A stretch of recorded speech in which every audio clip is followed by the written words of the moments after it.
বাঙালি কিছু করুক আর না করুক, খাইতে না পেলেও নতুন কাপড় পরে বসে থাকে। যখন আমরা ট্রেন আপ করছিলাম টিমকে, তাদেরকে আমাদের এভাবেই বলা ছিল, হাই প্রায়োরিটি কাস্টমার আমাদের যারা, তারা জাস্ট তোমাদের ফিয়ন্সি। কোন লেভেলে তোমরা পার্সোনালাইজেশন করছো? আই অ্যাম জিওন from Go Valley, I am dedicated for you. মাঝে মধ্যে গো ভ্যালি আপনাকে অফার দিতে চাবে না, আপনার জন্য পার্সোনালি আপনাকে আমি গো ভ্যালি থেকে ডিসকাউন্ট এনে দিতে পারি, আপনি আমাকে নক দিবেন। আমরা বাংলাদেশে ফ্যাশন মার্কেট প্লেস হিসেবে সেলার সাইডে এমন একটা আইডেন্টিটি হতে চাই, মানুষ কোন একটা ফ্যাশন ব্র্যান্ড থেকে কেনার সময় তারা গো ভ্যালি রেটিংটা দেখে আসবে। আমরা ফেসবুকটাকে নতুন অর্ডার পাওয়ার প্ল্যাটফর্ম হিসেবে চিন্তাই করি না, আমরা ফেসবুকটাকে চিন্তা করি নতুন কাস্টমার বেস তৈরি করার জন্য। কাস্টমার অ্যাকোয়ার করতেছি, এরপর আমরা ওটাকে ইউটিলাইজ করব। কি ভুল করি আমরা পার্টনারশিপ বিজনেসে যার কারণে ওয়ার্ক করে না? পার্টনারশিপ জন প্লিজ টেল আস যে আসলে কি চ্যাটজিপিটি থেকে অর্ডার আসে, মানে একটু বলো তো। চ্যাটজিপিটি থেকে আমরা ভালো একটা অ্যামাউন্ট অর্ডার পাই। ধরো যে প্রথমবার শুনতেছে নাম ক্ল্যারিটি, জীবনেও শুনেনি, তাকে একটু বুঝাবা ক্ল্যারিটি জিনিসটা কি? তার জন্য বলবো যে ক্ল্যারিটি একটা ফ্রি টুলস, যেখানে আপনার অডিয়েন্স এসে আপনার ওয়েবসাইটে কি করতেছে ফুল আপনি রেকর্ড দেখতে পারবেন। লিগাল? আমার কাছে কেন যেন মনে হয়েছে যে এটা ইলিগাল হওয়া উচিত, বাট এটা লিগাল। আমি দেখছি যে সবচেয়ে বেশি যে বড় চেঞ্জেসটা কাস্টমারকে বেশি থামাইছে এবং আমার দেখছি প্রোডাক্ট বেশি কনভার্ট হয়েছে, সেটা হচ্ছে ওয়াও! আমি যদি নতুন অর্ডার পেতে চাই তাহলে আমাকে ফেসবুকে ১৫০০ টাকা দিতে হবে। হ্যাঁ। আমি চিন্তা করি যে কাস্টমারকে আমি ১২০০ টাকা দিয়ে দিব। ১০,০০০ টাকা প্রোডাক্ট কিনতেছেন, আপনি ১২০০ টাকা ডিসকাউন্ট নিয়ে নেন। সো আমি টাকাটা জাস্ট ফেসবুককে না দিয়ে আমার কাস্টমারকে দিচ্ছি, এতে করে আমি একটা ভালো আউটকাম পাই যে কাস্টমার আমার হ্যাপি। তোমাদের কোন ডিসিশন গুলো তোমাদের কাছে মনে হয়েছে যে ইট ওয়াজ টু ব্যাড, একজন বিজনেসম্যান স্টার্টআপ যে শুরু করছে অথবা এন্টারপ্রেনার, তারা এই কাজগুলো ভুলেও করা উচিত না, এই পয়েন্টগুলো কি হবে? জীবন, আগের এপিসোডে আমরা তোমার কো-ফাউন্ডারের সাথে কথা বলতেছিলাম। সো শুনছিলাম যে একটা ইনভেস্টর ইনভেস্ট করতে চাইছিল এবং সে তার কমিটমেন্ট রাখেনি এবং অনেক বড় তোমরা একটা লো পয়েন্টের মধ্যে দিয়ে গেছিলা, রাইট? মানে খুবই বাজে রকমের, যে ২০ লাখ টাকার মানে 20 লাখ লোন টাকা হয়ে loan হয়ে আছে, গেছে। ব্যাংকে মাত্র ১৫০০ টাকা, মানে একটা খুব বাজে একটা সিচুয়েশন। সো এইখান থেকে কিন্তু তোমরা মাশাআল্লাহ আবার টার্ন অ্যারাউন্ড করছো, রাইট? এখন এই জিনিসটা আমরা যখন দেখি তখন হচ্ছে কি, ফেসবুকে বুস্টিং মাইরা-টাইরা হয়েই তো যেতে পারে যে কেউ, রাইট? কিন্তু যে কেউ হইতে পারতেছে না আসলে। আমি কেন বলতেছি? বিকজ আমি অ্যাকচুয়ালি দেখছি ওদের, they literally have a dashboard customer, মানে এখানে সুবিধাটা হয়েছে কি, তুমি তো টেক ব্যাকগ্রাউন্ড, লাইক তোমার টেক ব্যাকগ্রাউন্ড যেহেতু আছে, এটা একটা অনেক বড় অ্যাডভান্টেজ দিছে। এত কম্প্রিহেন্সিভ ড্যাশবোর্ড আমি দেখিনি। আমার মনে হয় না বাংলাদেশে এরকম আছে। এবং আমি কথা বলতেছি, I really want to know, মানে প্লিজ আমাদের সাথে আরেকটু I ওয়ান্না go deep into that, যে তুমি যে লেভেলে পার্সোনালাইজেশন করো, এটা আমি একটু জানতে চাই। তুমি আমাকে একটু বলো, একটু যিনি দেখতেছেন তার উদ্দেশ্যে বলো, বিকজ তার অনেক উপকার আসবে। কেন এবং কি করো তুমি টিমের সাথে তোমার অর্গানাইজেশনে, যার কারণে তোমার কাছ থেকে বারবার রিপিট কাস্টমার আসে? তুমি যেগুলো আমার সাথে শেয়ার করছো, প্লিজ শেয়ার করো তো। ফার্স্ট অফ অল ভাই, যে সময় আমাদের 20 লাখ টাকা ডিউ হয়ে গেছে ইয়েস। মার্কেটে, আমাদেরকে তো মুভ অন করতে হবে। হ্যাঁ। প্রথমত আমাদের সাইডে প্রোডাক্টস আছে, সেলার আছে, যেহেতু প্রোডাক্টস আছে, হুম। কিন্তু কাস্টমার নাই, কারণ আমাদের অ্যাড চলতেছিল না। আমরা যদি কাস্টমারকে আবার নিয়ে আসতে পারি, হুম। নতুন করে যদি অর্ডার আসে, ক্যাশ ফ্লো ব্যাক করবে, সো আমরা এখান থেকে মুভ করতে পারবো। হুম। তার মানে আমাদের মেইন গোল হচ্ছে অর্ডার দরকার। ওকে। তখন আমি ফার্স্ট অফ অল একটা এক্সপেরিমেন্ট করলাম যে আমি গোভালি থেকে র্যান্ডমলি ১০০ জন কাস্টমার নিলাম। র্যান্ডমলি ওকে। ১০০ জন কাস্টমার নিয়ে দেন সেই কাস্টমারগুলোকে খুব ইন ডেপথ বোঝার চেষ্টা করলাম। সাপোজ আমাকে কাস্টমার তার নাম, অ্যাড্রেস দিছে, সাথে ইমেইলটা দিছে। তার ইমেইলটা নিয়ে সাপোজ আমি খুব ছোট কাজ করছি, আমি ওগুলোতে নিখুঁতভাবে আগানোর চেষ্টা করছি। সেটা হচ্ছে ইমেইলটা নিয়ে জিমেইলে গেছি, গিয়ে তার ইমেইলটা ওখানে সেন্টে গিয়ে তার ইমেইলটা দিছি। দেখি কোনো ছবি আসে কিনা, অথবা তার নামের সাথে কোনো একটা ব্র্যান্ডের নাম আছে, হ্যাঁ। অথবা তার লোকেশন বোঝার চেষ্টা করছি। লোকেশন দেখছি যে আসলে কোন লোকেশন থেকে উনি আছে। বিভিন্ন কুরিয়ার ড্যাশবোর্ডগুলোতে তার পার্সেল বিহেভিয়ার দেখছি। দেখে ওই কাস্টমারটাকে বোঝার চেষ্টা করছি জাস্ট কাস্টমারটা কোন সাইকোলজির। অনেক সময় আমি ক্লিয়ার মেসেজ পাইছি, অনেক সময় পাই নাই। অলসো এমনও হইছে যে কিছু কাস্টমার আছে যেগুলো আমাদের ইনবক্স থেকে আসছে। ইনবক্স থেকে মোটামুটি অনেক কাস্টমারই আসে। তাদের হচ্ছে ইনবক্সে মেসেঞ্জারে গিয়ে সার্চ করছি যে এই নামেই তো কাস্টমারটা আছে। খুঁজে তার ফেসবুক পোস্টগুলো পর্যন্ত দেখছি। দেখে তাদের সাথে আবারও দেখে আমি মোটামুটি ১০০ জন কাস্টমারকে ডিফারেন্ট অনেকগুলো সেগমেন্টে ভাগ করে ফেলছি। যে আমি তাদের কাছে আমার টিম নিয়ে ২-১ জন মেম্বার নিয়ে আমি তাদের কাছে ইন্ডিভিজুয়ালি রিচ করব। আমার ওকে। এখান থেকে একটা রিসার্চ হবে অ্যান্ড কিছু অর্ডার পাইলে পাবো। দেন ১০০ জন কাস্টমারকে এভাবে আমি সেগমেন্ট ভাগ করে ফেললাম। তো কিছু কাস্টমার দেখলাম যে তাদের Gmail এ প্রোফাইল পিকচারটা দেখেই জাস্ট বোঝা যাচ্ছিল। আমি একটু স্পিরিচুয়াল চিন্তা যেহেতু বেশি করি। সো তার প্রোফাইলে পিকচারটা দেখেই বুঝতেছিলাম যে আসলে উনি কোন সাইকোলজির। ওকে। একটু এক্সাম্পল দিয়ে বুঝাও না? সাপোজ উনি একটা প্রোফাইল পিকচার দেখলাম যে একটা মেয়ে উনি খুবই প্রফেশনাল, মোটামুটি প্রফেশনাল একটা ছবি দেয়া Gmail এ। ওকে। তো এখান থেকে বোঝার চেষ্টা করলাম she is a corporate lady. Okay. So এমনও হতে পারে যে উনি অ্যান্ড উনার লোকেশন ঢাকা উত্তরায়। সো এমনও হতে পারে যে উনি আসলে সপ্তাহে ৭ দিন বা ৬ দিন ব্যস্ত থাকে, অফিস করে। দেন একদিন হয়তো ছুটির দিন থাকে, ওইদিন হয়তো উনি ঘুমায়। So she is so busy. Hmm, উনাকে আমি কল দিয়ে এত বেশি ডিস্টার্ব করতে পারি না। ওকে। বাট উনার ইমেইলে দেখলাম উনি আসলে ইমেইলে মোটামুটি ইমেইলটা খুব সুন্দর একটা নাম ইমেইলে 1, 2, 3 কোনো একটা নাম-টাম নাই। হুম, দ্যাট মিনস ইমেইলটা খুব শার্প। সো মেবি উনি ইমেইলে কমফোর্টেবল। হুম। দেন গোভালি ইমেইলে গেলাম দেখি না উনি অলরেডি একটা মেইল করছিল আমাদেরকে যে আমি এই সাইজটা ভুলে অর্ডার দিছি, আমি এই সাইজটা আসলে চাচ্ছি। দেন আমি উনার সাথে মেইলে কনভারসেশন করে আবারও তার কাছে সেল করলাম। ১টা ২টা কাস্টমার আমি আসলে কাস্টমার সাইকোলজি কিভাবে আমি ১০০ জন কাস্টমার নিয়ে ১০০ জন কাস্টমার নিয়ে এই কাজটা করার ট্রাই করছি আমি। অলসো নিজেকেও বোঝানোর চেষ্টা করছি যে আমি কিভাবে কাস্টমারগুলোকে সেগমেন্ট ওয়াইজ ভাগ করতে পারি ওকে, ওকে। এবং টিমকে ওকে। আমি ওভাবে ট্রেন আপ করব। ওকে। তো পুরা কাজটা আমি টিমকে বসে নিয়ে করছি, সাথে নিয়ে করছি। আবার কিছু কাস্টমার পাইছি এরকম যে মেসেঞ্জার থেকে আসছে। সো দেখলাম যে মেসেঞ্জার থেকে আসছে। সো উনি একটা পাকিস্তানি থ্রি পিস, অনলাইনে হুম, পাকিস্তানি থ্রি পিস আমাদের থেকে অর্ডার করছে। হুম, হুম, আ উনি একটা প্রোডাক্ট চাচ্ছে। সাপোজ উনাকে আমি উনাকে মেসেজ দিলাম যে, "আপু আপনার জন্য ফ্রি ডেলিভারি হবে। আপনি হচ্ছে কি প্রোডাক্ট চুজ করবেন দেখেন।" উনি ওয়েবসাইটে গেল, দেখলো, দেখে বলতেছে, "এই প্রোডাক্টটা পাইলে নিতাম। বাট এটা তো স্টক আউট।"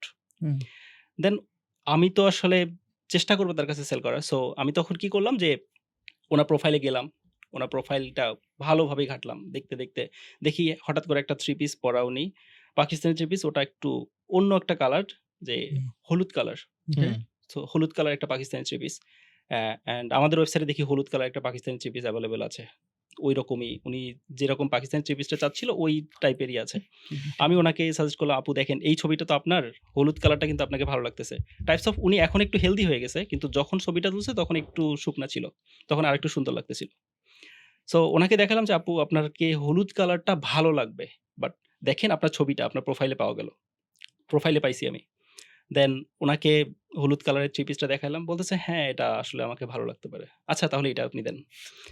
উনার পার্সেল বিহেভিয়ার ভালো ছিল এবং উনি নেক্সট টাইম কাস্টমার উনি আমাদের কাছ থেকে প্রোডাক্ট অর্ডার করছিলেন। So wow!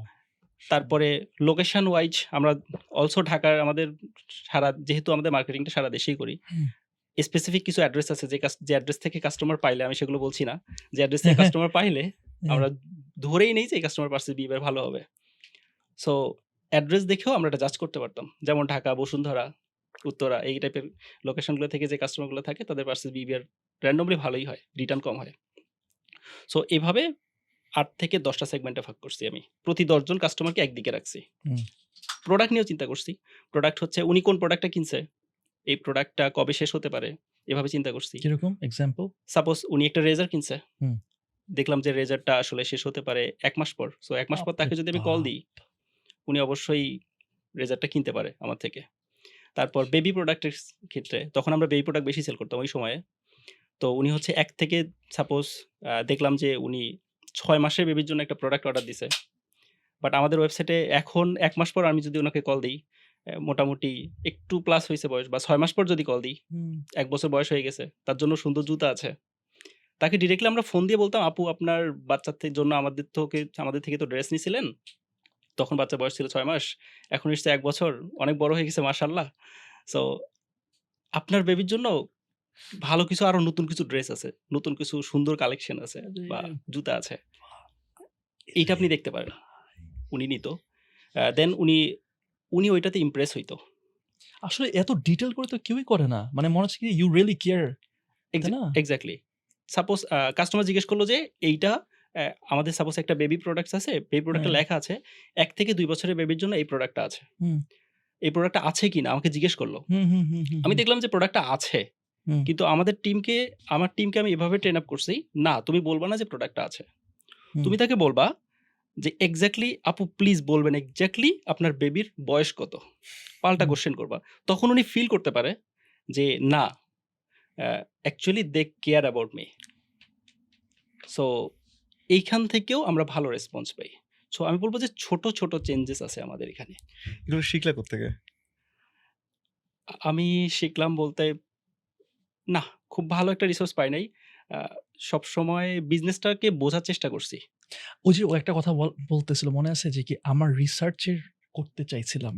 তুই খেয়াল করে দেখ যে কি ওর মধ্যে কিন্তু রিসার্চারের একটা ভাব আছে। রাইট? রিসার্চার বলেই কিন্তু আমার মনে হয় যে তোমার ওটা ন্যাচারালি আসছে যে আচ্ছা এটা একটু রিসার্চ করি তো, এটা একটু দেখি, আরেকটু এনালাইসিস করি।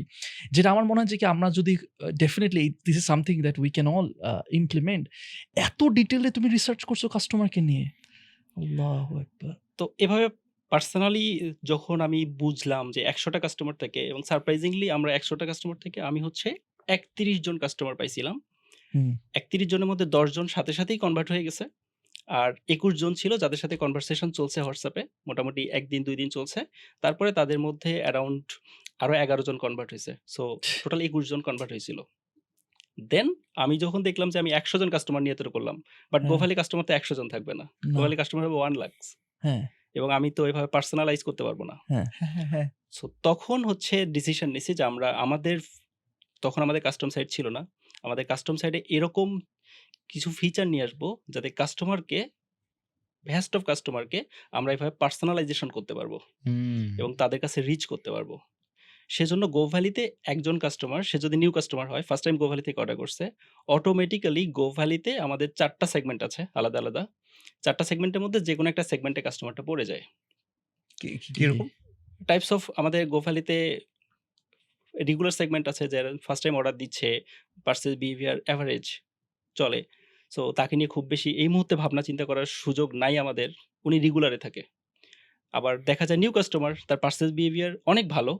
বাট আমাদের জন্য নিউ। হুম, হুম, আমাদের প্রোডাক্ট হয়তো তার পছন্দ নাও হতে পারে। সো উনি মিডিয়ামে থাকে আমাদের জন্য। ওকে। আর হাই প্রায়োরিটি কাস্টমার হচ্ছে ৩ বার বা ৩ বার প্লাস যারা কিনে, ওরা হচ্ছে আমাদের high priority customer. Govaly high priority customer হলে কাস্টমাররাও কিন্তু আলাদা একটা সাপোর্ট পায়। ওকে। কিরকম? আমরা নরমালি কাস্টমারকে এক্সচেঞ্জ অফার করি না। এক্সচেঞ্জ চাইলে এক্সচেঞ্জ দেই না। বাট আমাদের হাই প্রায়োরিটি কাস্টমারকে আমরা হ্যাপি রাখি এবং শুরুতে যখন আমরা ট্রেন আপ করছিলাম টিমকে, তাদেরকে আমাদের এভাবেই বলা ছিল যে স্পেশালি যে হাই প্রায়োরিটি কাস্টমার আমাদের যারা, তারা জাস্ট তোমাদের ফিয়ন্সি। তোমরা এভাবে চিন্তা করবা। যে এনিহাউ তাকে খুশি রাখতে হবে। বাট সেলারকেও টর্চার করা যাবে না। হ্যাঁ। সেলারকে ফ্যামিলি মেম্বার হিসেবে নিবা। এভাবেই বলতাম যে seller is a family member আর কাস্টমার হচ্ছে ফিয়ন্সি। সো এভাবেই চিন্তা করতে হবে সবাইকে। একদম গোল এটাই আমাদের। সো এই জায়গাটাতে তুমি আমাকে আরেকটু বলবা যে টিমের সাথে এই যে কাস্টমারদের কোন লেভেলে তোমরা পার্সোনালাইজেশন করছো? প্রথমত টেকে তো পার্সোনালাইজেশন করলাম শুরুতে। হুম, প্রায়োরিটি লেভেল ব্যাক সেট এন্ডে করলাম। আর কি সেটা তো আছেই। এটা আছেই। এরপরে টিমের সাথে যে কাজটা আমরা করি, আমরা কখনো কোনো কাস্টমারকে কল দিয়ে সাপোজ বলি না বা এভাবে ইন্ট্রোডিউসড হই না হুম, যে, "হ্যালো স্যার বা ম্যাম, আই এম ফ্রম গোভ্যালি। আচ্ছা। আপনাকে সাপোর্ট করার জন্য বসে আছি।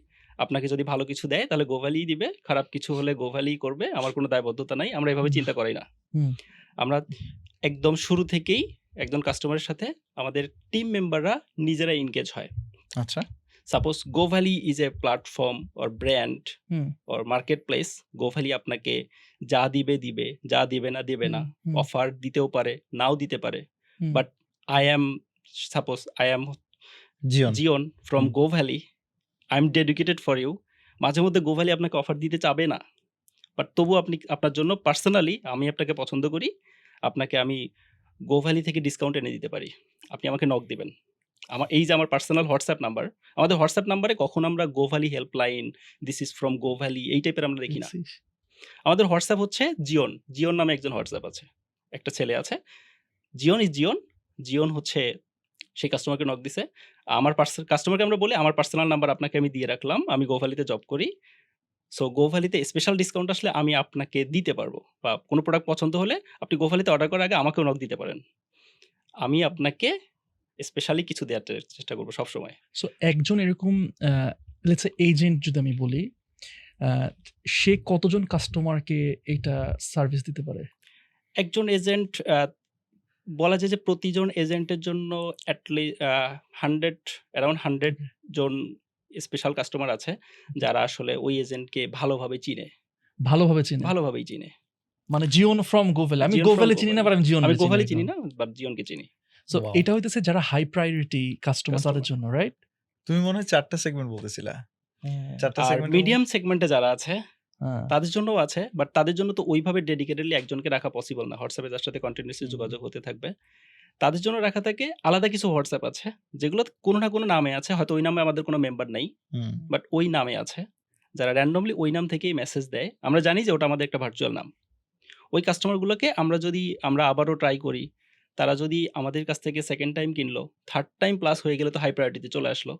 হুম। সো আমাদের টার্গেট থাকে সবসময় মিডিয়াম প্রায়োরিটিতে যারা আছে। তার মানে আমরা বুঝতেছি মিডিয়াম প্রায়োরিটি মানেই তারা হচ্ছে পারচেজ বিহেভিয়ার হাই, বাট আমাদের জন্য হাই না। আমাদের থেকে ফার্স্ট টাইম বা সেকেন্ড টাইম হুম। কিনছে। সো আমরা চেষ্টা করি তাদেরকে সবসময় গোল থাকে হাই প্রায়োরিটিতে নিয়ে আসার জন্য। মিডিয়াম মানেই তাদেরকে আমরা ফোর্স করবো হাই প্রায়োরিটিতে আসার জন্য। আমাদের টিমকে বলে দেওয়াই থাকে যে আমাদের কাস্টমার প্রত্যেকটা টিমকেই যে your ultimate goal is this within this 1 month. এটা Your জয়েন করতে ultimate হবে। goal is what? কিরকম? হ্যাঁ, example suppose customer support member আছে, হ্যাঁ। যে তাকে টার্গেট দেয়া আছে যে আপনাকে আমি এই মিডিয়াম প্রায়োরিটি কাস্টমার 100 জন দিলাম। There you go. Okay. Convert হোক বা না হোক, Okay. এই কাস্টমারগুলোর সাথে আমার ভালো একটা রিটেনশন চ্যাট চাই আপনাদের থেকে। যেটা হুম। দিয়ে আমরা হচ্ছে সাপোজ আমি বললাম যে আপনি 100 জন কাস্টমারকে আরেকটু পার্সোনালাইজ করেন। তাদেরকে বোঝার চেষ্টা করেন। একটা করে রিটেনশন চ্যাট দেন। দেন তার পিছে আমার আরেকজন টিমমেট যাবে। যে রিটেনশনগুলো দেখে কিছু কাস্টমারের সাথে ইমেইলে কনভার্ট করবে। কিছু কাস্টমারের সাথে হোয়াটসঅ্যাপে, কিছু কাস্টমারের সাথে ফোনে খুবই পার্সোনালাইজ কনট্যাক্ট হুম। করবে। করে ওখান থেকে কনভার্ট করবে। নট লাইক সেকেন্ডটাতে আমরা খুব বেশি টার্গেট করতেছি। ফার্স্ট টাইম কাস্টমার আসতেছে, মিডিয়াম প্রায়োরিটিতে আছে। সেকেন্ড টাইম টিম মেম্বারকে বললাম যে আপনি জাস্ট আরেকটু আমাকে কাস্টমারের পার্সোনালাইজেশন দেখে আরেকটু তাদের সম্পর্কে কিছু কথা লিখে দেন। যাতে থার্ড মেম্বার যিনি আছে উনি ইজিলি তাদের সাথে কনট্যাক্ট করতে পারে। দেন এভাবে আমাদের কাস্টমার সাপোর্টটা কাজ করে। আমি একটু জানতে চাচ্ছিলাম যে তোমরা এমন কি কাজ করছো যার কারণে একটা seller should be very excited to get onboarded on Govaly? প্রথমত ভাই আমাদের সেলার সাইডে একটা গোল আছে। হুম। যদি বলি গোলটা আসলে কি? আমরা বাংলাদেশে ফ্যাশন মার্কেটপ্লেস হিসেবে আমরা সেলার সাইডে এমন একটা আইডেন্টিটি হতে চাই, হুম। মানুষ কোন একটা ফ্যাশন ব্র্যান্ড থেকে কেনার সময় তারা গোভালি রেটিংটা দেখে আসবে। যে গোভালিতে তার রেটিং কেমন? একটা সময় সেলার গিল্টি ফিল করবে যে আমি গোভালিতে ছিলাম না। দেন আর সেলারকে আমরা কি ফ্যাসিলিটিস দিচ্ছি? প্রথমত গোভালিতে যে সেলার আসে তাদের ফার্স্ট অফ অল কোনো হ্যাসেল নাই। হ্যাঁ, জাস্ট হ্যাঁ, পার্সেল পিকআপ। এইটা জাস্ট হ্যাঁ, আমাদের প্লিজ বল। প্যাকেজিংয়ে জাস্ট প্রোডাক্টটা ইন করায় প্রোডাক্টটা প্যাকেজিং করে রাখবে। হুম। আর কোনো হ্যাসেল নাই। ডেলিভারি হলে ডেলিভারি, রিটার্ন হলে রিটার্ন, পার্সিয়াল হলে হুম। পার্সিয়াল। সো সেলার সাইডে কোনো হ্যাসেল নাই, অনলাইন প্রেজেন্স বা কোনো কিছু নাই। লিস্টিং এও কোনো ঝামেলা নেই। তাকে নিজে এসে ম্যানুয়ালি প্রোডাক্ট লিস্টিং বা স্টক ম্যানেজ করতে হবে না। সো হ্যাসেল মোটামুটি অনেক মার্কেটপ্লেসে আছে যারা আসলে হ্যাসেলটা নিয়ে নেয়, হুম, নিতেই পারে। বাট সেলিং সাইডে সো আমি বলব যে আমরা হচ্ছে সেলারকে সেলস ভলিউমটা বেশি দেই। যে সেলাররা মোটামুটি কালেকশন ভালো থাকে এবং যাদের ব্র্যান্ডের মোটামুটি আইডেন্টিটি আছে ভালো, মোটামুটি বা অনেক ভালো আছে, হুম। তাদেরকে আমরা সেলস ভলিউমটা অন্যান্য মার্কেটপ্লেসের চেয়ে বেশি দিতে পারি। ওকে। এবং যেহেতু আমরা সবসময় কাস্টমারের পারচেজ বিহেভিয়ার না সরি, আমরা মিডল অ্যান্ড হাই প্রায়োরিটি কাস্টমারগুলোকেই বেশি টার্গেট করি। সো আমরা সেলার সাইডেও বলতে পারি যে আমাদের রিটার্ন রেটটা কম থাকে। অফকোর্স অবশ্যই আমাদের সেলসটা আমরা সেলারকে বেশি দিতে পারি, দ্যাটস হোয়াই সেলার আমাদের মার্কেটপ্লেসে আসে। মাঝখানে একটা প্রশ্ন করে রাখি, মানে হিমেল যখন বলতেছিল যে ও তো মানে এই টিচারকে পাওয়ার পর ওর কাছে মনে হয়েছে যে হুম। ফাইনালি আমার লাইফটা সেট করে দিছে আমার বাবা, এরকম ওই একটা যে টিচার ও এনে একটা দিছে। টিচার আসছিল। আপনার হ্যাঁ। আপনি যদি এপিসোডটা না দেখে থাকেন, যে হিমেলের একটা এপিসোড আছে, আমরা লিঙ্ক দিয়ে দিব। সো ওর কো-ফাউন্ডার, ওখানেও একটা এপিসোড আছে। সো গল্পটা ছিল এরকম যে একটা টিচার আসছে হিমেলের হচ্ছে পড়াইতেছিল। পরীক্ষার হ্যাঁ, সামনে, তো একজন টিচার দরকার। ওর বাবা ওর জন্য একটা টিচার নিয়ে আসছে, টিউশন মিডিয়া থেকে টিচার সেট করে দিছে, কিন্তু সেই টিচারের জমেনি আরকি, ভাল লাগেনি। এর পরের যে টিচার আসলো That was the best decision. That was the Life best. changing life decision. Changing. এখন জীবন বলতেছে আমি তো ওকে পড়াইছি, কিন্তু হিমেল কিন্তু বলছে "ভাই, কিসের পড়ালেখা, সারাদিন ব্যবসার অঙ্ক করতাম। আসলে কি করছো তোমরা? আমি শুরু থেকে একদম ফার্স্ট ডেতেই আমি একটু স্পিরিচুয়াল চিন্তাগুলো বেশি করি। ওকে। তো ওর সাইকোলজিটা আসলে বোঝার চেষ্টা করছিলাম এবং ১ম দিনেই বুঝছিলাম ও আসলে তেমন একটা স্টুডেন্ট ম্যাটেরিয়াল না। ও আসলে বিজনেসই করবে লাইফে। ওকে। কি দেখে মনে হয়েছে? ওর থিংকিং গুলো একটু অ্যাডভান্স ছিল, অন্যদের চেয়ে ডিফারেন্ট। ওর এজটা যার উপর ম্যাটার করে না। ও ওকে। কিছু অন্যরকম চিন্তা করতে পারে লাইফে এবং আ ও হয়তো আপনার লাইফ হিস্ট্রি বলছে যে আগের একটা বিজনেস যেখান থেকে ওর একটা ছেলে যে অলমোস্ট 17 ইয়ার্স ওল্ড, এই বয়সে সে মান্থলি ৪-৫ লাখ টাকা কামায় ফেলতে পারতেছে। কিন্তু ওইখান থেকে সে সরে আসতে দ্বিধা করে না। এইটা আমাকে খুব বেশি ইমপ্রেস করছিল যে সে এখান থেকে চাইলে সরে আসতে পারে। মানি ডাজন্ট ম্যাটার। সো That এটা takes আমাকে ইমপ্রেস guts. করছিল অ্যান্ড ইন্টারেস্টিং। অলসো সেই দিনে ফার্স্ট দিনেই ওর আব্বু হচ্ছে আমাকে ডেকে বলতেছিল যে, "হিমেলকে তো দেখলা, কেমন দেখলা?" আমার থেকে হুম। ফিডব্যাক নিচ্ছিল। আমি সেদিন ওনাকে ওপেনলি বলছিলাম যে, আপনি ওর কাছ থেকে আপনি মেবি ওর কাছ থেকে চাচ্ছেন যে ও একটা মানে অনেক ভালো স্টুডেন্ট একটা হবে। নিয়মিত কলেজ ইউনিভার্সিটিতে যাবে ব্যাগ গুছায় নিয়ে। বাট ও আসলে ওই ম্যাটেরিয়াল না। উনি বলছিল, "দেখো তবুও চেষ্টা করো।" দেখো তবু চেষ্টা করি। হ্যাঁ, অলসো আঙ্কেল একটা কথা বলছিল যে, "আমার আসলে খুব বেশি টাকার দরকার নাই। আমার যতটুকু আছে এতটুকু নিয়ে আমি হ্যাপি। বাট আমি আমার ছেলেকে একটা ভালো পজিশন, রেপুটেড পজিশনে দেখতে চাই। যেন মানুষ ওকে রেসপেক্ট করে।" সেজন্য উনি মেবি ওকে বাহিনীর কোনো একটা ওকে, ওকে। হ্যাঁ, ডিফেন্সে ডেজিগনেশনে যাওয়া দেখতে যায়। চাইতো। হ্যাঁ। তো বাট উনাকে আমি বলছিলাম যে ও আসলে তার চেয়ে বড় ম্যাটেরিয়াল। মাশাআল্লাহ। এনিওয়ে হ্যাঁ, তারপর কিভাবে শুরু করলা তোমরা? দেন আমরা হচ্ছে ডিসেম্বরে একটা প্ল্যান করি যে আমরা ডিফারেন্ট একটা আইডিয়া নিয়ে বসছিলাম হুম। শুরুতে। যে আমরা হচ্ছে বাংলাদেশে পুরাতন গাড়ির মার্কেটটা অনেক বড়। পুরাতন হুম। গাড়ি কেনা-বেচার মার্কেটটা অনেক বড়। হুম। হুম। নতুন গাড়ি অনেকেই কিনতে চায় না। হুম। সো আমরা আসলে কি করব? পুরাতন গাড়ি আবার কেনার ক্ষেত্রে দর কষাকষি হয়। হুম। সো আমরা এমন একটা ওয়েবসাইট বা অ্যাপ লঞ্চ করব, যেখানে আসলে মানুষ পুরাতন গাড়ি নিয়ে অকশন করে বেচতে পারবে এবং কিনতে পারবে। আছে এরকম কিছু এখন? দেন হ্যাঁ, এখানেও ওটা আমরা করি নাই। না করার একটা রিজন ছিল যে, আমরা শুরুতে ওয়েবসাইট নিয়ে কাজও শুরু করছি, ডোমেইন নিছি। হুম। পরে ধীরে, ধীরে যখন মার্কেটটা নিয়ে স্টাডি করলাম যে, হ্যাঁ, অন্যান্য কান্ট্রিতে এটা আছে। বাট বাংলাদেশের মানুষ এইটা নিয়ে খুব একটা এডুকেটেড না। মানে এই মার্কেটে এডুকেটেড না। হুম। এখন আমরা ফার্স্ট মুভার হিসেবে যদি এখানে নামি, বাট মার্কেট তো এডুকেটেড না। এখন আমাদেরকে তাহলে হিউজ একটা ইনভেস্টমেন্ট লাগবে।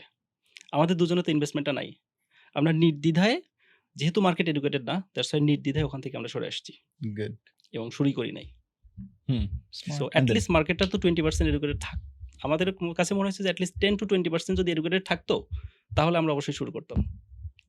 গ্রেট। ৫-১০ really আমরা প্ল্যান smart. করছিলাম যদি মার্কেট এডুকেটেড হয় তাহলে পরবর্তীতে আমরা এটা শুরু করব। এর পরপরই আইডিয়া যে না ভাই আমাদের তো কিছু করতে হবে।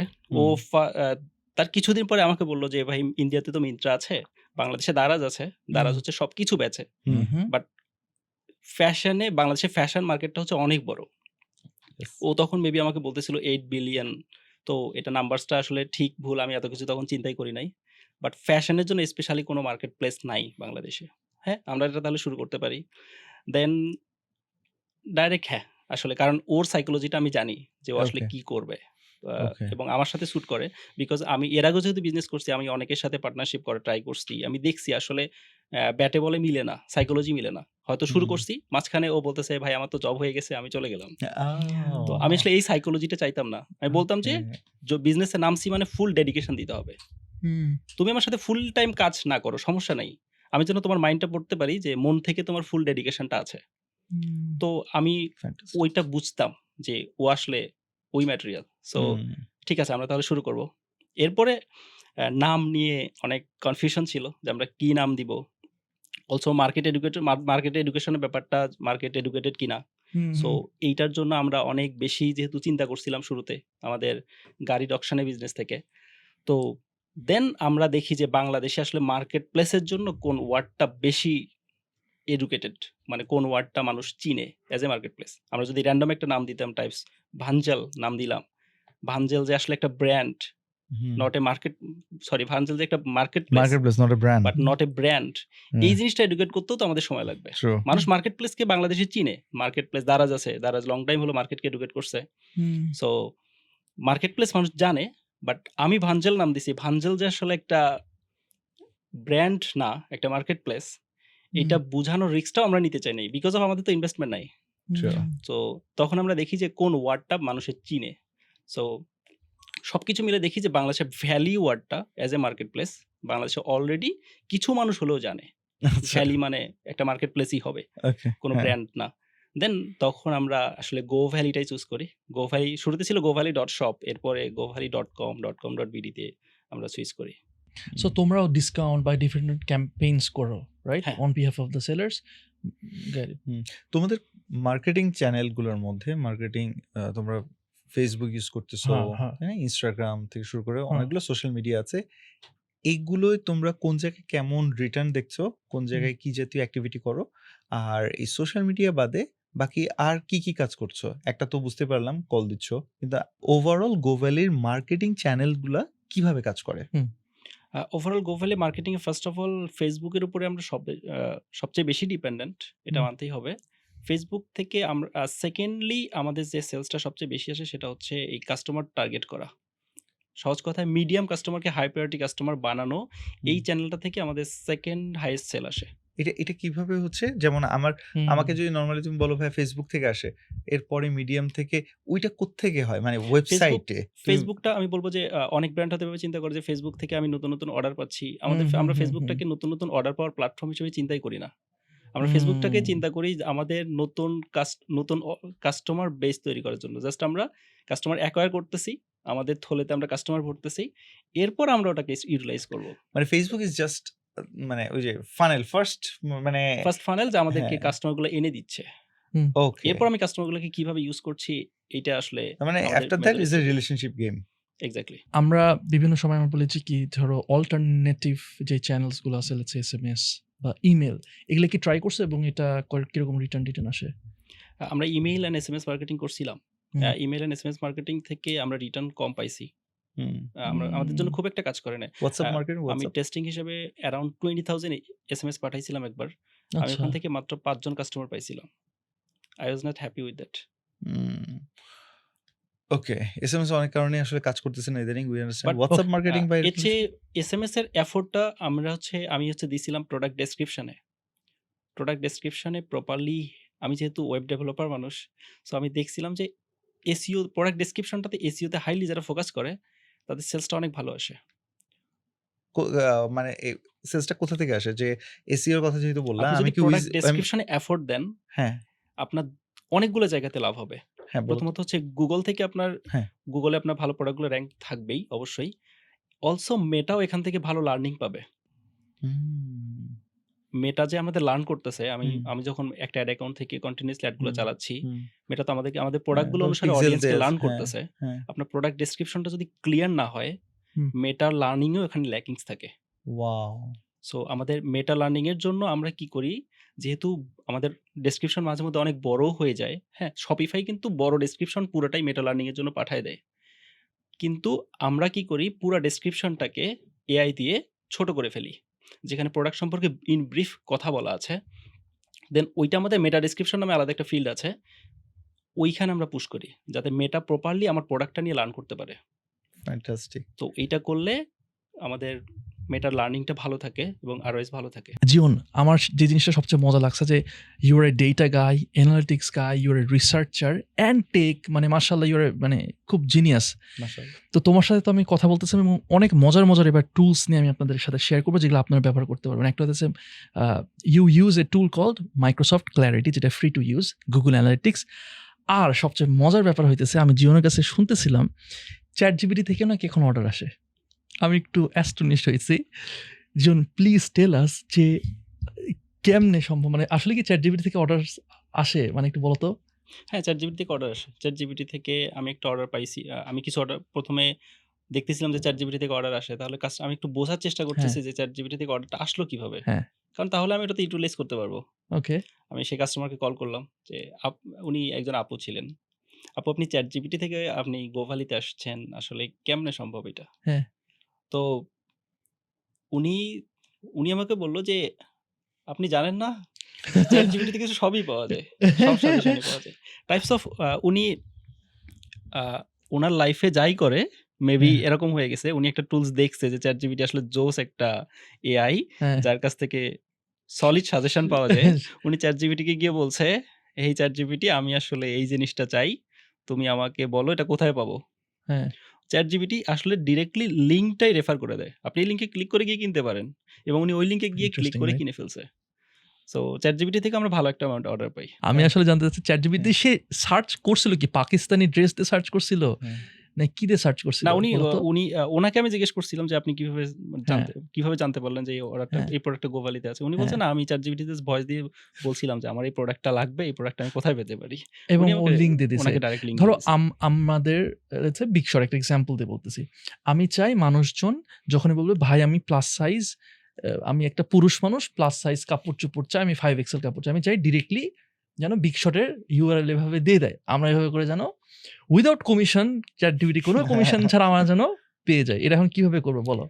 আমি কিছুদিন আগেই শুনছি যে ChatGPT তে মেবি SEO টাইপের কিছু কাজ করা যায়। হুম, অবশ্য আমরা এটা নিয়ে এখন স্টাডি আমি করতেছি হুম, যে কিছু করা যায় কিনা, করব অবশ্যই। বাট ওকে, এটা আমি সিউর যেটা করা যায়। হ্যাঁ, এইখানে আপনি এফোর্ট দিতে পারেন। আর হুম, সেকেন্ড হচ্ছে আপনার প্রোডাক্ট সম্পর্কে যদি ডেসক্রিপশন বা প্রোডাক্ট ইনফরমেশন যদি ক্লিয়ার থাকে রাইট। আপনার ওয়েবসাইটে, একদম ক্লিয়ার থাকে, Google ও আপনাকে রেফার করবে, ChatGPT ও আপনাকে রেফার করবে।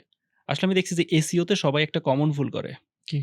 সেটা হচ্ছে অনেকে মনে করে আমি যত বেশি লিঙ্ক রেফার করব, যত বেশি স্প্যাম করব, বিভিন্ন সাইট আমাকে যত বেশি আ বিভিন্ন সাইট থেকে যত বেশি হুম, আমি ব্যাকলিঙ্ক ব্যাকলিংকস নিতে পারবো, আমার মনে হয় র‍্যাংক তত বেশি হবে। হুম, তো যত বেশি এক্সটার্নাল বিভিন্ন সাইটের লিঙ্ক বসাতে পারবো তত ভালো হবে। এগুলো আসলে লং টার্ম না, শর্ট টার্ম চলে যায়।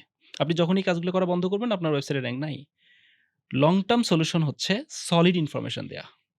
যত শর্টলি, যত সলিড ইনফরমেশন আপনি দিতে পারবেন, আপনাকে Google হয়তো আজকে র‍্যাংক করে নাই। হুম, কালকে আপনাকে অবশ্যই করবে। আপনাকে হুম, Google ও র‍্যাংক করবে, ChatGPT ও র‍্যাংক করবে। সবার কাছে আপনার একটা আলাদা অ্যাকসেপ্টেন্স থাকবে। হুম, সেজন্য যারা SEO র দিকে ফোকাস করে, হুম, তাদের উচিত আসলে শর্ট টার্ম সলিউশন এ না যাওয়া। হুম, লং টার্ম সলিউশন এ যাওয়া, কাস্টমারকে তার নিজের মোটিভ এবং নিজের প্রোডাক্ট সম্পর্কে ক্লিয়ার ইনফরমেশন দেয়া। নাইস। সো এইটা করলে ব্র্যান্ড ভ্যালু তো বাড়বেই। হুম, পাশাপাশি আ উইদিন ভেরি শর্ট টাইম সে যত দ্রুত হুম, এই কাজটা করতে পারে, উইদিন ভেরি শর্ট টাইম তার একটা লং টার্ম স্ট্যাবিলিটি আসবে হুম। ভাই তুমি SEO কি তে। আমাদেরকে একটু এক্সাম্পল দিতে পারো যে একটা ওয়েবসাইটে কোনো একটা প্রোডাক্টের হুম, আ মানে ডেসক্রিপশন হুম, একটা ওয়েবসাইটে একটা প্রোডাক্টের ডেসক্রিপশন খারাপ ডেসক্রিপশনের এক্সাম্পল, হুম, ভালো ডেসক্রিপশনের example. Can you please? Correct. প্রথমত ডেসক্রিপশন যে ইম্পোর্টেন্ট, এটা আমি আসলে কোথা থেকে বুঝছি? আমি স্পেশালি ২ টা টুলস বেশি ইউজ করছি। সেটা হচ্ছে Microsoft Clarity আর হচ্ছে Google Analytics। হুম, আমি Analytics এ দেখছি মানুষ কি, কি সার্চ করে আমি বিভিন্ন জন অনেকে আছে যে যেকোনো একটা টুলস ইউজ করেও সলিউশন পেতে পারে। আমি ২ টাই প্যারালালি বোঝার চেষ্টা করছি। যেমন আমি Microsoft Clarity তে দেখি কাস্টমার আমার ওয়েবসাইটে এসে কি, কি করে, কোথায়, কোথায় থামে, কোন জায়গায় ক্লিক করে। আমি দেখছি যে ওরা আসলে আমার একটা আমি ডিসিশন চেঞ্জ করে ফেলছি। শুরুতে আমি ডেসক্রিপশনে ইন ডেপথ সবকিছু লিখতাম। কিন্তু না, আমি পরে দেখি যে না কাস্টমার আসলে ডেসক্রিপশনে ২-৩ লাইন পড়ে। বাট ডেসক্রিপশনও যায়। দেন ডেসক্রিপশন তখন বুঝলাম যে ডেসক্রিপশন ইজ ইম্পোর্টেন্ট। অবশ্যই লিখতে হবে। কিন্তু প্রোডাক্ট সম্পর্কে ক্লিয়ার মেসেজ যেন শুরুতেই জাস্ট ১ম কয়েক লাইনেই থেকে যায়। ফ্যান্টাস্টিক। বাট এখানে একটা মানে ভুল কাজ সবাই করে যে অনেকেই ফোকাস করে না যে ডেসক্রিপশনটা জাস্ট আমি ChatGPT কে বললাম, "ChatGPT this is my product. এই ইনফরমেশনগুলো তুমি আমাকে একটু গুছায় হুম, লেখো।" সবাই জাস্ট ওখানে কপি পেস্ট করে দেয়। বাট হুম, ChatGPT তে হিউম্যানয়েড একটা এফোর্ট দিতে হবে। Google কেও বুঝাইতে হবে যে আমি এটা AI দিয়ে লিখি নাই। আমি ম্যানুয়ালি আমার প্রোডাক্ট সম্পর্কে সলিড ইনফরমেশন দিছি। সো AI দিয়ে লেখা টেক্সট কিন্তু Google খুব একটা বেশি প্রমোট করে না। তুমি একটু হুম, আ যিনি দেখতেছেন তার উদ্দেশ্যে বলবা যে যেমন ক্ল্যারিটিটা কি? কিভাবে কাজ করে এবং কিভাবে এটাকে আমরা ইউটিলাইজ করতে পারি? Clarity তে আসলে অনেক কিছুই করা যায়। Google Analytics এ যা করা যায় Clarity তে সবই করা যায়। বাট Clarity কিছু স্পেশালিটি আছে। আ অবশ্যই তার আগে বলি Clarity কিন্তু ফুললি ফ্রি। হ্যাঁ, ফুললি ফ্রি। মাইক্রোসফটের। জাস্ট Microsoft একটু Clarity বুঝাবা? ধরো যে ১ম বার শুনতেছে নাম, হ্যাঁ। ক্ল্যারিটি জীবনেও শুনেনি। তাকে একটু বুঝাবা ক্ল্যারিটি জিনিসটা কি? তার জন্য বলব যে Clarity ইস a টুলস, একটা হুম, ফ্রি টুলস যেখানে আপনার অডিয়েন্স এসে আপনার ওয়েবসাইটে কি, কি করতেছে, হুম, জাস্ট কি, কি করতেছে উনি, ফুল আপনি রেকর্ড দেখতে পারবেন। মনে করো আমি এখন তোমার ওয়েবসাইটে গেলাম। গিয়ে আমি স্ক্রল করতেছি। হ্যাঁ? তারপর মনে করো মোবাইলে যদি থাকি আমি স্ক্রল করলাম। তারপর আমি একটা জায়গায় ট্যাপ করলাম। ভালো লাগে নাই, বের হয়ে আসতেছি। আরেকটা ভালো লাগছে ঢুকলাম। এই সবকিছু তুমি স্ক্রিন রেকর্ড দেখবা। সবকিছু আমি স্ক্রিন রেকর্ড দেখতে পারব। এর কি মানে লিগ্যাল? আ আমার কাছে কেন যেন মনে হয়েছে যে এটা ইল্লিগাল হওয়া উচিত। বাট এটা লিগ্যাল। হুম। এনিওয়ে এই জিনিসটা আসলে একটা কাস্টমারকে বুঝতে তোমাকে হেল্প করে। এই হেল্প করে। কাজটা তুমি কি পরিমাণ কাস্টমারের উপর করো? আমি যখন দেখা যায় আমি মোটামুটি এখন একটু ফ্রি আছি। সো আমি আমার ফ্রি টাইম গুলা আমি ক্ল্যারিটি তে গিয়ে ইনভেস্ট করি মাঝে মধ্যে। হুম। কখনো Google Analytics এ গিয়ে ইনভেস্ট করি। বোঝার চেষ্টা করি যে আমার কাস্টমার গুলা কি করতেছে আমার ওয়েবসাইটে। আমি যদি এটা না বুঝি হুম। তাহলে আমার প্রোডাক্টটা আমি এটা বলতে পারব না this product is perfect for my customer. Product মানে আমি টেক বোঝাচ্ছি। হুম। ফ্যান্টাস্টিক। এটা পারফেক্ট ফর কাস্টমার এটা বোঝার জন্য আমাকে কাস্টমার সাইকোলজি, কাস্টমার কি করতেছে না করতেছে এটা আমার অবশ্যই ফিডব্যাক নেওয়া উচিত। নট লাইক আমি কাস্টমারকে ফোন করে বলব, "বলেন গোফালির ওয়েবসাইট কোথায় চেঞ্জ করা উচিত?" আমার কাস্টমার তো ইউআই টেকনিক্যাল এত ব্যাপার বুঝে না। সে হুম। হয়তো আমাকে সর্বোচ্চ বলতে পারে, "আমি প্রোডাক্টটা সার্চ দিছি, এইভাবে দিছি পাই নাই, এইভাবে দিছি পাইছি।" বাট হুম। আমাকে রিয়েলি দেখতে হবে র‍্যান্ডম কাস্টমার আমার ওয়েবসাইটে কি করতেছে। এর জন্য অবশ্যই আমাকে জিজ্ঞেস করা হবে না। আমাকে নিজে থেকেই দেখতে হবে। তার আর তার পুরো বিহেভিয়ারটা বিহেভিয়ার গুলো, দেখতেছি। তার ইউজার বিহেভিয়ারটা বিহেভিয়ার। দেখতে হবে। এদিক থেকে ক্লারিটি বেস্ট। সো এমন কি করেছো যেখানে তুমি এই যে অ্যানালিটিক্স গুলো দেখে তাদের বিহেভিয়ার গুলো দেখে তুমি তোমার ওয়েবসাইটে চেঞ্জেস আনছো জাস্ট বিকজ তুমি দেখছো যে এরকম তাদের বিহেভিয়ার এরকম কি চেঞ্জেস আনছো? আমি ইমপ্রুভমেন্ট দেখছি আনছো? যে একদম শর্টলি যদি বলি যে আমি সবার আগে একটা জিনিসে ফোকাস করছি যে একটা সিঙ্গেল প্রোডাক্টে গিয়ে আমার কাস্টমার কোথায় থামে। সে বলো তো। আসলে কি পড়তে চায়? ওকে। প্লিজ। আমি দেখছি যে সবচেয়ে বেশি যে বড় চেঞ্জেসটা কাস্টমারকে বেশি থামাইছে এবং আমার দেখছি প্রোডাক্ট বেশি কনভার্ট হয়েছে সেটা হচ্ছে প্রোডাক্ট পেজে properly return policy, exchange policy গুলো মেনশন থাকা। ওয়াও! আর বাংলাদেশি কাস্টমার কেন জানি আমার কাছে আমি শুরুতে এটা নিজেও বিশ্বাস করতাম না। ওয়েবসাইটে গিয়ে প্রচুর সার্চ করে। আমাদের সার্চ পেজের র‍্যাংক মানে সার্চ পেজে ভিউ সবচেয়ে বেশি। কেন জানি সার্চ করে। ওরা এড দেখে আসতেছে। হ্যাঁ। একটা প্রোডাক্টে ক্লিক করতেছে। হয়তো ওইটাই কিনতেছে। কিন্তু ওরা প্রোডাক্ট ওয়েবসাইটে গিয়ে প্রচুর সার্চ করে। সার্চে ক্লিক করে ইন্টারেস্টিং। সার্চ করে। দেখো একজন ল্যান্ডিং পেজে যখন ঢুকে আমাদের কাজটা কি সেটাকে কনভার্ট করা, রাইট? সে ভিজিটরকে কাস্টমারে কনভার্ট করা। তুমি আমাকে একটু বলো যে কোন জিনিসটা নাম্বার 1 তোমরা এই যে তুমি তো এখন পর্যন্ত কতজনকে সার্ভ করছো? কয়টা customer? ৭০,০০০? 1 lakh 1 lakh plus customers তুমি সার্ভ করছো। তার মানে তোমার হিউজ একটা এক্সপেরিয়েন্স আছে। তুমি আমাকে বলো যে number 1 when it comes to designing a website for the user experience and UI কি প্রায়োরিটি কনভার্সন করার জন্য? আমি বাংলাদেশে যারা মার্কেটার হিসেবে যারা মোটামুটি লিড দিচ্ছে আমি তাদের সাথে অনেকের সাথেই যতটুকু সুযোগ পাইছি আমি হ্যাঁ। ডিসকাস করছি। উনারা সবসময় আমাকে একটা কথা বলতো যে, "ভাই তুমি প্রোডাক্ট মানে কাস্টমারের পারচেজ জার্নিটা খুব ইজি করো। ওকে, অনেক ইজি করো।" ওকে। তো আমি পারচেজ জার্নি ইজি করে দেখছি। পারচেজ জার্নি খুব বেশি ইজি করে দেখছি। অনেক বেশি। যে টাইপস অফ কাস্টমার জাস্ট ওয়েবসাইটে ঢুকে ওখানেই অর্ডার করে ফেলতে পারে। ওকে। নাম, ফোন নাম্বার, অ্যাড্রেস দিয়ে অর্ডার করে ফেলো। শেষ। হুম। আমরা এরকম আমাদের ওয়েবসাইটটাকে এভাবেও চেঞ্জ করছিলাম। ওই সময় দেখছি হ্যাঁ, অর্ডার খুব ভালো আসে। বাট ফেক অর্ডার বেশি আসে ওইভাবে। আপনি যদি খুব বেশি নিজেকে ইজি করে ফেলেন, কাস্টমার স্বভাবতই আপনাকে একটু সস্তা ভাবতে পারে। সেজন্য বলব যে হ্যাঁ, অবশ্যই খুব বেশি কঠিন করবেন না। কিন্তু এতটাও ইজি নিজেকে করা যাবে না যে কাস্টমার আপনাকে খুব বেশি ইজি ভেবে ফেলবে। তাতে করে র‍্যান্ডম মানে খুবই ফেক অর্ডার আসতে পারে। অথবা সে ডিসিশন নেয় নাই যে এখনো কিনবে। অথবা সে ডিসিশনের মাঝামাঝি আছে কিন্তু সে অর্ডার করে ফেলছে এদিকে। তো তখন আসলে রিটার্ন রেটটা অনেক বেশি হয়। ওকে। সো আমার ওকে। সাইকোলজি হচ্ছে আমি যে এক্সপার্টদের সাথে কথা বলছি সবাই কেন জানি আমাকে সেইম কথাটা বলছে। তুমি যতটা পারো ইজিয়েস্ট রাখো। বাট আমি এই দিক থেকে একটু ডিফারেন্টলি চিন্তা করছি যে না আমি ইজিয়েস্টটা কখনো করব না। আমি হচ্ছে মাঝামাঝি করব। বা লেয়ার এড করব, একটু লেয়ার এবং এড করবা। এইটা আমাকে খুব বেশি আউটকাম দিছে যে এটা যখন করছি তখন থেকে আমার রিটার্ন রেটটা অনেক কমে আসছে। আগে কত ছিল, পরে কত আসছে? আগে রিটার্ন রেট 30% ও ছিল। বাট বাপরে বাপ! পরবর্তীতে রিটার্ন রেট অনেক কমে আসছে। অ্যারাউন্ড 20% কমে গেছেই। ওই কাজটা করার ফলে 20% কমছে। জাস্ট একটা লেয়ার মানে একটু লেয়ার এড করছো। এক্সাক্টলি। সো সেটা একটা গেল। ফেক আর অর্ডার গুলোকে ফিল্টার আউট করা গেছে। ওকে, তার মানে একটা হলো যে ফেক অর্ডারকে আমি ফিল্টার করে ফেললাম।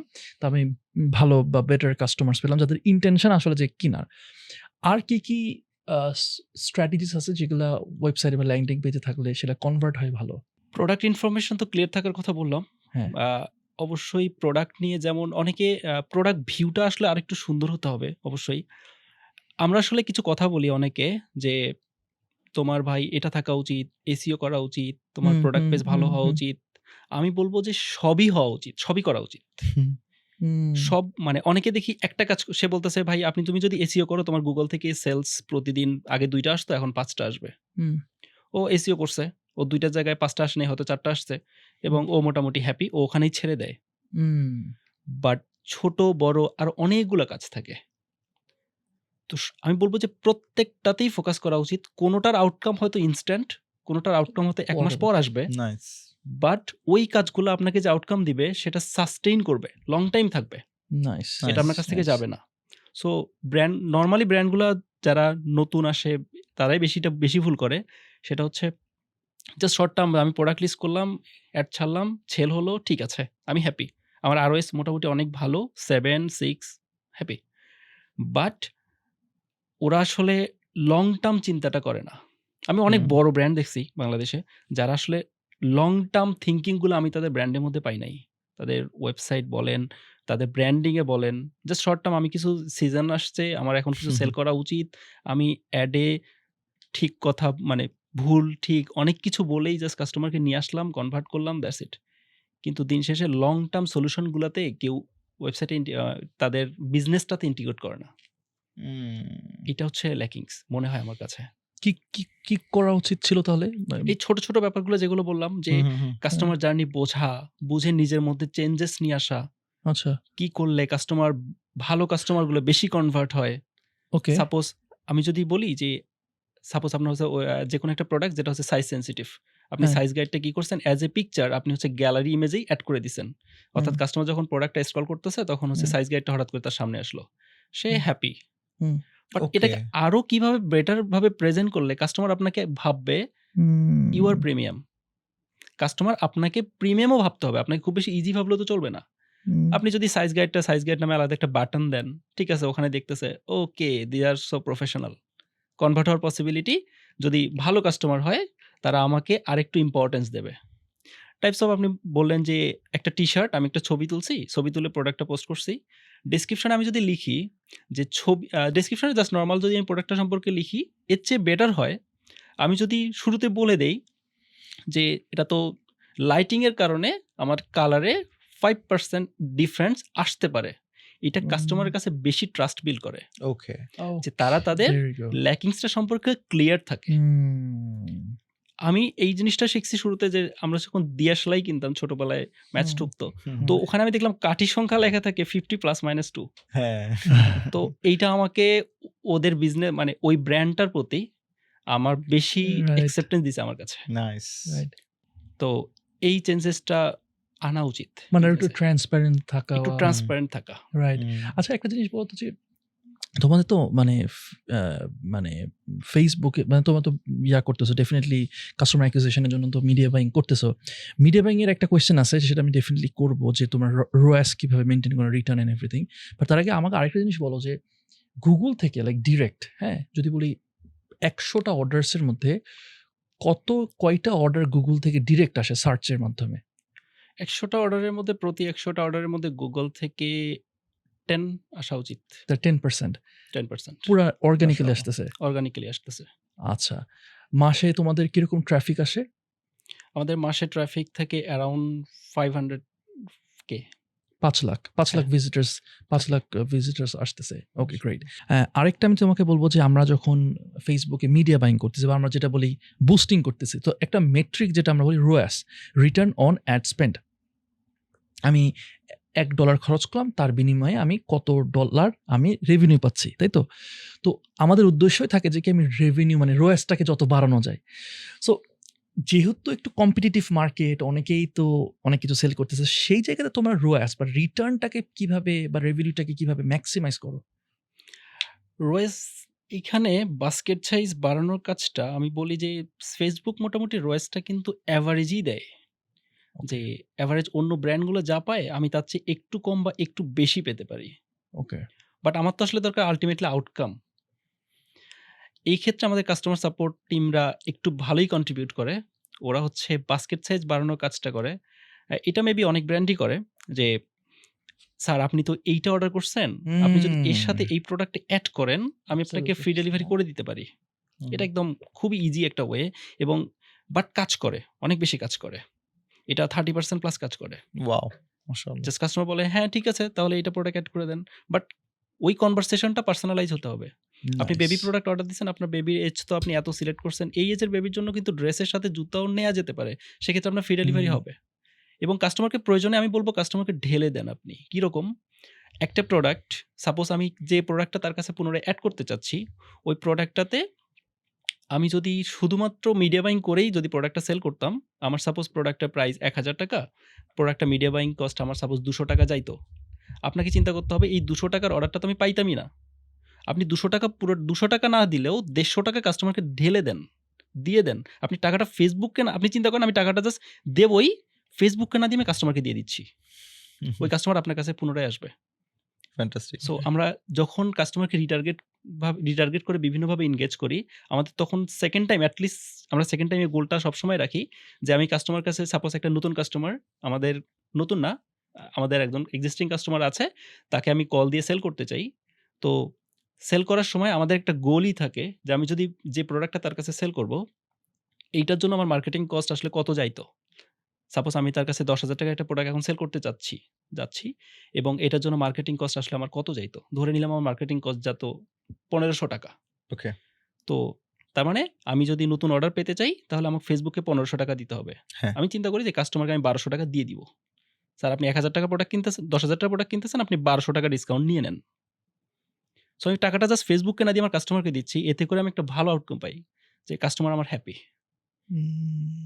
সো থার্ড টাইম আমি তাকে, "স্যার এবার তো ডিসকাউন্ট আগে ৳১২০০ পাইছিলেন, এবার ডিসকাউন্ট আপনার ৳700 সো আমি বলব যে মাঝে মধ্যে এইটা এপ্লাই করা অবশ্যই উচিত। আপনার মার্কেটিং বাজেটটা ফেসবুককে না দিয়ে আপনার এক্সিস্টিং কাস্টমারকে দেন। গুড। খুব বেশি ফ্যান্টাস্টিক। আউটকাম দিবে আপনাকে। তুমি যে কারণে বলছিলা যে তোমাদের আ যারা কল দিচ্ছে, রিলেশনশিপ ম্যানেজার যারা, হ্যাঁ। তারা হচ্ছে নিজে থেকে কিছু ডিসকাউন্ট দিতে পারে। হ্যাঁ, নিজে এই থেকে দিতে হচ্ছে সেই হুম। ডিসকাউন্টের রহস্য, রাইট? এক্সাক্টলি। এখানে আমার একটা সাইকোলজি আছে। সাপোজ সেই। আপনি একটা ব্যাংক সাপোজ সিটি ব্যাংক। হুম, সিটি ব্যাংকে আপনি একজন তাদের প্রায়োরিটি কাস্টমার। হুম, সো আপনি সিটি ব্যাংকে গেলে আপনি প্রায়োরিটি সাপোর্ট পান। অ্যাজ এ প্রায়োরিটি কাস্টমার লিস্টে আপনি আছেন। সো সবাই আপনাকে প্রায়োরিটি সাপোর্টটা দেয়। এইটা আপনাকে যতটা গুড ফিল করায়, এর চেয়ে বেশি গুড ফিল করায় সেটা যে সিটি ব্যাংকে একটা ছেলে বা একটা মেয়ে আছে, একটা ছেলে আছে যে আপনাকে প্রায়োরিটি সাপোর্ট দেয়। আপনি প্রায়োরিটি কাস্টমার নাও হতে পারেন। হুম। ভাই আপনি আসতেছেন, আমার কাছে আসেন। সিটি ব্যাংক ভালো ব্যাংক অর খারাপ ব্যাংক আমি এত কিছু আপনাকে হুম। এক্সপ্লেইন করতে যাব না। বাট সিটি ব্যাংকে আমি আছি, আমি জীবন আছি। আপনাকে স্পেশাল সাপোর্ট সবসময় দিব। আপনি এসে টোকেন নিতে হবে না। যে আপনাকে বলবে, "স্যার টোকেন নেন।" বলবেন, "আমি অমুকের কাছে, আমি জিওনের কাছে আসছি।" আপনি আমার কাছে ডিরেক্টলি চলে আসবেন। এইটা আমাকে বেশি গুড ফিল দেয়। ট্রু। সো মানে তুমি যেভাবে বলতেছো দেখো কল্পনা করতে মজা লাগতেছে। আজকে আমার কোনো একটা ব্যাংকিং ইস্যু হলো। আমি হচ্ছে কল সেন্টারে কল দিলাম। এই অপেক্ষা হ্যাঁ, করো। হ্যাঁ, হ্যাঁ। অথবা তারপরে আমার অপেক্ষা করালো না কিন্তু আমাকে ভিআইপি সাপোর্ট দিল সাপোজ। এর চেয়ে সিটি ব্যাংকের একজন আমার পরিচিত আছে। এক্সাক্টলি হুম, হ্যাঁ, হুম। ভাই দেখেন তো। হ্যাঁ, হ্যাঁ, এক্সাক্টলি। হ্যাঁ। ও This definitely works. বিউটিফুল। জিয়ন, তোমাদের বিজনেসের স্কেলেবিলিটি নিয়ে আমি কিছু জানতে চাই ভাইয়া। এখন এই মুহূর্তে বিজনেসের স্কেলটা কি অবস্থায় আছে? মানে তোমরা কিরকম প্রজেক্ট করতেছো? কোন অবস্থায় আছো? আমরা এখনো নতুন কাস্টমার অ্যাকোয়ার করছি। আমাদের ওকে। গোলই থাকে যে আমি প্রতিদিন আমরা আগে থেকেই গোল সেট করি যে আজকে এই মাসে আমাদের এতজন নতুন কাস্টমার অ্যাকোয়ার করতে হবে। আর এক্সিস্টিং কাস্টমার তো আমরা এনগেজ করবই। বাট নতুন কাস্টমার অ্যাকোয়ার কতটুকু করব এইটা নিয়ে আমরা মোটামুটি একটা গোল সেট করি। এবং এখনো নতুন কাস্টমার অ্যাকোয়ার করে যাচ্ছি আমরা। না সেটা তো করবাই আনডাউটেডলি। একটু যদি তোমাদের কোম্পানি সাইজ বলতে এমপ্লয়ি কতজন? আমাদের টিম সাইজ অ্যারাউন্ড 45। ওকে 45 সবাই চিটাগাং বেসড। সবাই চিটংয়ে। ওকে। রিমোটে আছে, রিমোটে অ্যারাউন্ড ৭-৮ জন আছে। ওকে 45 আছে। আর হচ্ছে তোমাদের রেগুলার ভিজিটরের কথা শুনলাম কিন্তু রেগুলার নাম্বার অফ কাস্টমার ৬ মাস আগে কিরকম? ৩ মাস আগে কিরকম? এখন কিরকম? তোমরা কি প্রজেক্ট এটা করতেছো? টোটালি ভ্যারি করে। আজকে আমি ১,০০০ কাস্টমারও পাইলাম। কালকে আমি ১০০ কাস্টমারও পেতে পারি। এটা আমি গোল ঠিক করি যে আমি কতটুকু এখন নেওয়ার মতো ক্যাপাবল। আচ্ছা কোন মেট্রিক গুলো তোমাকে এটা হেল্প করে? এই ক্ষেত্রে আমি দেখি যে আজকে সাপোজ আমার এক্সিস্টিং কাস্টমার কলের প্রেশারটা আজকে আমার বেশি আছে। সো আজকে আমার নতুন কাস্টমার অ্যাকোয়ার করার ক্যাপাবিলিটি কম। সো আমি যতটুকু খেতে পারি আমি ততটুকুই আসলে অ্যাকোয়ার করি। ফ্যান্টাস্টিক। সো এই পুরোটা তুমি বলছো নতুন কাস্টমার অ্যাকোয়ার করার ক্ষেত্রে। হ্যাঁ। কিন্তু কারণ কি? কারণ তুমি এক্সিস্টিং কাস্টমারকে কল দেয়ায় ব্যস্ত। হ্যাঁ। সো তুমি কল নতুন দিই না, হোক সবাইকেই কল দিই না। ওকে কল দেয়া পার্সোনালাইজেশন হোক, করা আছে। WhatsApp করা হোক। যে কল আমি শুরুতেই বুঝে যাচ্ছি উনি আসলে কল অ্যাকসেপ্ট করবে কিনা। আমি হুম, তাকে কল দিই না। আমার একটা চিন্তা আমাদের টিম মেম্বারকে সবাইকেই ঢুকানো আছে। যে কাস্টমার ক আমি নিজেই পার্সোনালি ফোন কল রিসিভ করতে কমফোর্টেবল না। সো হুম। আমাকে যদি কোনো একটা ব্র্যান্ড কল দেয়, নেক্সট টাইম কল দেয়, আমি স্বভাবতই চিন্তা করব যে আমি ওখানে রেজিস্ট্রেশন করে ভুল করছি। ইয়েস। হ্যাঁ। সো এইটা টিম মেম্বারকে হাইলি বলা আছে। এমনও কাস্টমার আছে যারা কল হয়তো রিসিভ করে, বাট না দিলে ভালো হয়। তাকেও তোমরা কল দিবা না। আমি দেখতেছি যে তোমাদের পটেনশিয়াল আছে। মাশাআল্লাহ, মাশাআল্লাহ মাশাআল্লাহ। মানে You were too into your মানে too much হ্যাঁ, you were too much into your মাশাআল্লাহ। customers. মানে তাদের নিয়ে এত চিন্তা করতেছো? এটাই আসলে মানে I can চেঞ্জটা see you আসতেছে। grow মানে ভালো হয়েছে যে ইনশাআল্লাহ। 2 সেন্স আগে চলে আসছো। হ্যাঁ, যে হ্যাঁ, বলতে পারো যে এখান থেকে কিন্তু শুরু করছে। হ্যাঁ। কাস্টমার তো ফিয়ান্সি আমাদের। ইয়া এখন মাশাআল্লাহ, মাশাআল্লাহ খুবই ভালো। সো নতুন কাস্টমার যেদিন আমি কম অ্যাকোয়ার করতেছি আমি ধরে নিচ্ছি যে এক্সিস্টিং কাস্টমার আমাকে আসলে সেলগুলো দিচ্ছে। তাই না? ওই Exactly, দিনগুলো। exactly. তাহলে হুম। ২ টা মিলে আমার এভারেজ সেল কত থাকতেছে? একটা এখানে ব্যাপার এড করা আছে সেটা হচ্ছে নতুন কাস্টমার অ্যাকোয়ার কম করতেছি মানে ওই দিন আমার সেলস কম থাকবে ব্যাপারটা এমন না। সেলসটা ঠিক থাকে, ব্যালেন্স থাকে। আবার অ্যাকোয়ার কম করতেছি মানে আমার মার্কেটিং কস্ট যে কম এটাও না। হ্যাঁ, অর্থাৎ যেদিন আমি নতুন কাস্টমার অ্যাকোয়ার কম করতেছি, ওই দিন আমি মার্কেটিং কস্টটা আসলে ফেসবুককে না দিয়ে আমার এক্সিস্টিং কাস্টমারকে দিচ্ছি। ইয়েস যেরকম তুমি বললা যে ৳১৫০০ হলে ৳১২০০ আমি দিব। আমাকে এক্সাক্টলি। এই ২ টার এভারেজ বলো। এই ২ টায় এভারেজ করে কি অথবা ২ টাকে যোগ করে কি বর্তমানে ১,০০০ সেল আছে এরকম টাইপের? ১,০০০ কাস্টমার পার ডে আমরা সেক্ষেত্রে পাই না। এভারেজ কম পাই। এভারেজে কম। এভারেজে কম। 500 বলা যায় স্ট্যান্ডার্ড। ওকে, মাশাআল্লাহ। আ তোমরা বর্তমানে হচ্ছে আমরা যেরকম হিমেলের কাছে শুনলাম যে তোমরা প্রি-সিড করছো। এখন তোমরা হচ্ছে সিড রাউন্ডের সিড জন্য রাউন্ডের দিকে যাচ্ছি। তো তোমরা প্রি-সিড আমরা হিমেলের কাছে এগুলো জিজ্ঞাসা করা হয় নাই যে প্রি-সিড তোমরা কোত্থেকে নিছিলা? আমরা প্রি-সিড রাউন্ডটা বাংলাদেশের একটা কোম্পানি থেকে নিছিলাম। আর হ্যাঁ, সিঙ্গাপুরে একজন ইনভেস্টর ছিল আমাদের। ওনার কাছ ওকে, থেকে। ওকে। আর সিডের জন্য কোন দিকে যাচ্ছ? আমরা সিডের জন্য অবশ্যই ফরেন ইনভেস্টমেন্টেই ফোকাস থাকবে। ওকে। যদি বাংলাদেশের কেউ একজন এখন এরকম ই-কমার্স নিয়ে যদি চিন্তা করে ফ্যাশন সেন্ট্রিক, তাদেরকে তুমি কি সাজেশন দিবা? কোন ইনভেস্টরদের কাছে যাওয়া উচিত না? কারণ ডিফারেন্ট তো আমরা জানি যে একেক রকম ইনভেস্টর একেক টাইপের জিনিসে ইনভেস্ট করতে পছন্দ করে। যদিও তোমরা হয়তোবা নিজেদেরকে ফ্যাশন বলবা নাকি টেক বলবা? এটাও একটু আমি পার্সোনালি গোভালিকে ফুললি টেক হিসেবেই চিন্তা করি। সেটাই শুনে যা মনে হচ্ছে মানে এক্সাক্টলি। এটা জাস্ট একটা প্রোডাক্ট। হ্যাঁ, জাস্ট আমাদের ফিজিক্যাল তো কোনো প্রোডাক্ট নাই। হ্যাঁ, অফিসে সেটাই। কোনো সেলারে কোনো প্রোডাক্ট নাই। জাস্ট স্যাম্পল আসে ক্রিয়েটিভ বানানোর জন্য, ভিডিও এক্সাক্টলি। মেক করার জন্য এইটুকুই। সো এইরকম যদি ই-কমার্স মনে করো একটা বাপরে মার্কেট বাপ! প্লেস টাইপ যদি কেউ থাকে, তারা যদি ইনভেস্টমেন্ট রেইজ করতে চায়, তাদের জন্য কি সাজেশন থাকবে? যে এই জায়গায় যেতে পারো আর এই জায়গায় যেও না? যারা ইনভেস্টমেন্ট রেইজ করতে চায় স্টার্টআপ দিয়ে, আমি আসলে আমার কাছে মনে হয় বাংলাদেশের স্টার্টআপ কালচারটা আসলে অত ভালো না। কারণ ফাউন্ডার আসলে বিজনেস ফোকাসড না। মানে খুব একটা বেশি না। হুম, আমি দেখছি। হ্যাঁ, কিছু ফাউন্ডার আছে যারা আসলে ভালোও করে।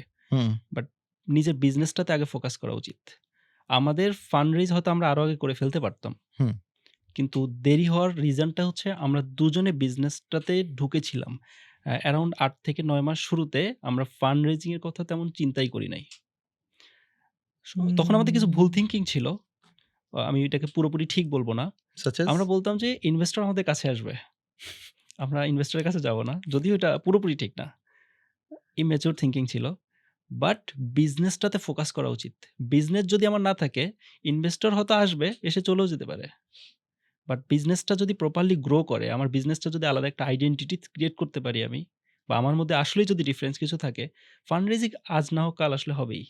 হুম, ইন্টারেস্টিং। গো ভ্যালিতে আনডাউটেডলি তুমি টেক নিয়ে অনেক বেশি মনোযোগী।